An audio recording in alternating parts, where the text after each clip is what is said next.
Thierry Superna, je suis directeur recherche et développement chez Rens et je suis chez Rens depuis 25 ans.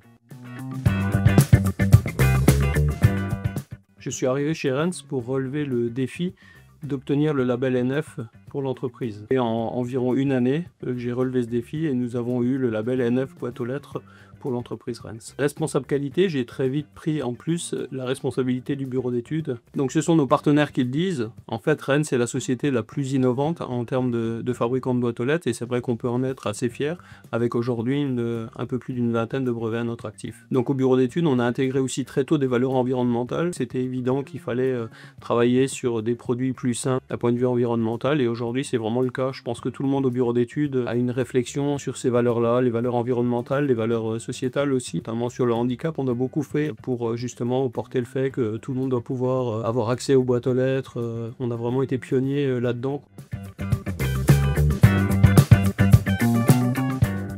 Dans 25 ans, c'est sûr que l'entreprise elle a beaucoup évolué. Il y a eu l'agrandissement des bureaux. Après, moi, j'ai participé notamment à l'arrivée des presses. C'était quelque chose aussi de nouveau. C'était une nouvelle technologie et des changements, il y en a eu tout le temps en fait.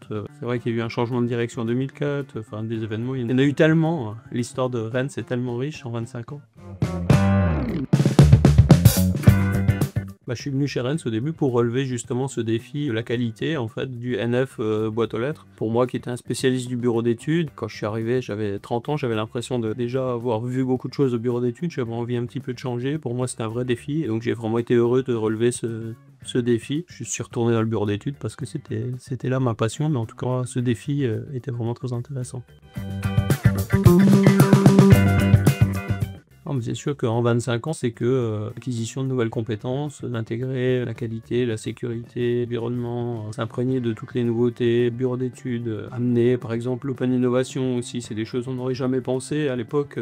Au début, quand on avait une idée, on se cachait plutôt, on parlait à personne, on ne parlait que nous, on déposait un brevet, on gardait ça en top secret. Aujourd'hui, on n'est plus du tout sur ce mode de fonctionnement, au contraire, on n'hésite pas à partager, ce qui n'empêche pas d'avoir nos secrets et de déposer des brevets, mais aujourd'hui, on travaille vraiment dans l'écosystème où on s'enrichit vraiment des idées des autres pour avoir des solutions qui soient beaucoup plus pertinentes. Alors une des anecdotes, il y en a beaucoup. Déjà j'ai rencontré 2 ministres grâce à Rens. Donc la première fois que j'ai rencontré un ministre, c'était la ministre de l'Environnement, Nathalie Kosciusko-Morizet, à qui j'ai présenté la boîte aux lettres Solea. Et la deuxième ministre que j'ai rencontrée, c'était Fleur Pellerin, ministre de l'économie. Et nous venions de gagner un grand prix, le prix de la digitalisation des produits, avec l'e-conciergerie. On a gagné le premier prix national. Elle nous a remis ce prix de 75 000 €. Et l'anecdote, c'est qu'on n'a jamais vu la couleur de cet argent. Voilà, des réussites collectives, il y en a eu beaucoup chez Rens. Une qui m'a touché particulièrement, c'est la vente ou la sortie de la première Drivebox chez Carrefour, sur lequel c'était vraiment un défi parce que les délais étaient presque irraisonnables. Mais en fait, on a arrivé à relever ce défi qu'on a gagné et c'est vraiment été l'implication de tous et de tous les services, aussi bien l'informatique, SAV, bureau d'études, nos collègues allemands, tout le monde s'y est mis et c'est comme ça qu'on a pu relever ce beau défi. Un nouveau collaborateur, moi je donnerais comme conseil d'être ouvert au changement, pas avoir peur des défis, de les relever et de s'investir. Rens a toujours été une entreprise innovante, une entreprise premium et évidemment elle a beaucoup évolué. Quand je suis arrivé chez Rens, il n'y avait même pas de site internet, il y avait encore le Telex. Alors je sais pas si ça parle à certains d'entre vous, c'était une machine qui a précédé le fax et le Zetafax. Il n'y a que ceux de chez Rens qui peuvent savoir ce que c'est qu'un Zetafax. Et donc c'est pas fini puisque maintenant on a l'intelligence artificielle qui arrive et on est déjà en train de réfléchir à comment l'intégrer dans nos process, dans nos produits.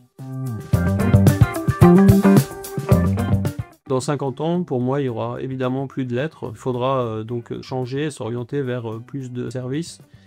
Donc pour moi, je vois 2 possibilités en fait, ou bien celle d'aller vers les services dans l'immeuble, dans le smart building, et ce qui semble être le plus probable. Et le second serait au contraire d'aller plutôt vers la rue et vers la smart city. Mais là, c'est vrai que c'est bien plus complexe. En tout cas, je pense que c'est les 2 orientations possibles de Rens en fait, en allant vers plus de services. pense que de l'entreprise, je dirais qu'elle est innovante. Je crois que je dirais tout est dans la boîte. Bon anniversaire, Rens!